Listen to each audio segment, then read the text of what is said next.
Bonjour. La conférence de presse du président Macron du 25 avril a sans doute pris beaucoup d'auditeurs à contre-pied. Il n'était pas là où les gens l'attendaient. Certains en effet attendaient des ruptures sur le pouvoir d'achat avec des annonces massives sur le retour aux 90 km/h, sur le fameux référendum d'initiative citoyenne, sur sa propre remise en cause éventuellement.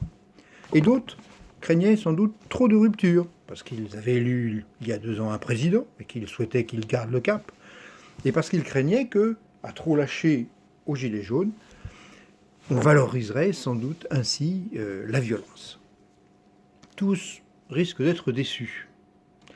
En réalité, les ruptures de méthode choisies par le président cachent de vraies inflexions, et la poursuite de ces choix est une vraie rupture qui risque, elle, de passer inaperçue. Revenons sur ces éléments. Les ruptures de méthode, tout d'abord, elles actent la fin du président jupitérien. Autoflagellation, regret, aveu d'une nouvelle compréhension de la vie des Français, diagnostic d'un sentiment d'injustice, d'abandon, de peur, de fronde contre les élites, réévaluation des corps intermédiaires, les maires, les élus, les associations, les territoires. Du coup, ces ruptures de méthode privent le président, ou plutôt le président se prive lui-même de la décision autoritaire qui tombe comme un coup près, c'est un premier contre-pied. Pourtant, pouvoir d'achat. Pas d'ouverture de vannes, certes, mais une baisse annoncée des impôts et un retour de l'indexation des petites retraites. Inégalité. Pas de taxation abrupte des riches, entre guillemets, mais annonce d'un serrage des niches fiscales des entreprises, et surtout effort massif sur les écoles, de la grande section à la maternelle CE1, et sur la formation tout au long de la vie. Isolement des Français et abandon des territoires, nouveau volet de décentralisation, ouverture de maisons de services publics, France Service, un peu partout, autour d'un État déconcentré, lancement d'un pacte territorial, où les transports trouveront sans doute une large place. Démocratie, refus du RIC, mais introduction de la proportionnelle, baisse du nombre des parlementaires, référendum d'initiative populaire, beaucoup plus accessible et qui devrait satisfaire nombre de groupes de pression.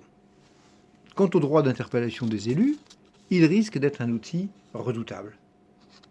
Enfin, écologie, pas de mesures waouh, comme on dit maintenant, mais la possibilité est laissée aux représentants du peuple tirés par hasard, innovation majeure, de bousculer le petit monde des notabilités. Voilà autant d'éléments qui risquent de passer inaperçus. De même que la poursuite des choix est en soi une rupture. Alors, vous me direz, comment une poursuite peut-elle être une rupture? Eh bien, en ce sens qu'on pouvait craindre le renoncement et la volonté de ne plus réformer. Pas d'abandon de la retraite par points, ni du risque autonomie, ni de la réforme de l'assurance chômage, ni de l'intéressement et de la participation, ni du service national universel, ni de l'engagement européen, avec une double visée, une taxe carbone aux frontières et une refonte de Schengen, qui ne sont pas des éléments mineurs. Alors on aura effectivement entendu quelques renoncements, la suppression de l'ISF, si elle s'avère inefficace, et la suppression des 120 000 postes de fonctionnaires, rendus difficiles.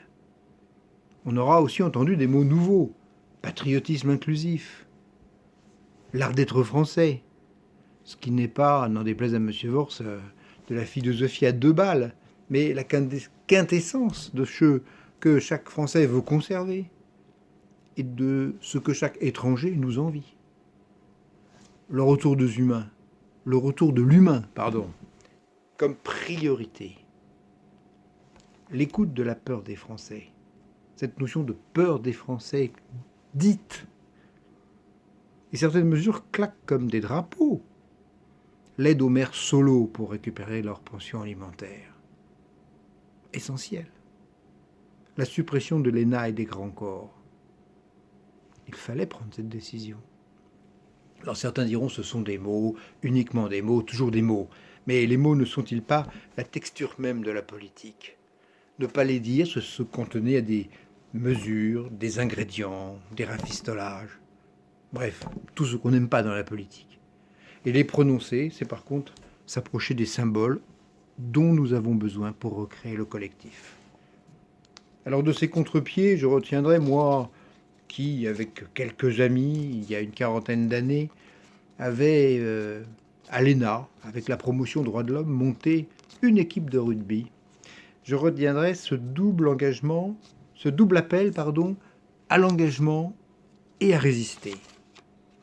Et donc pour toutes les personnes fragiles, pour notre pays, sachons tous nous engager et résister au cours naturel du monde. Sachons en quelque sorte, parfois, être à contre-courant. Merci.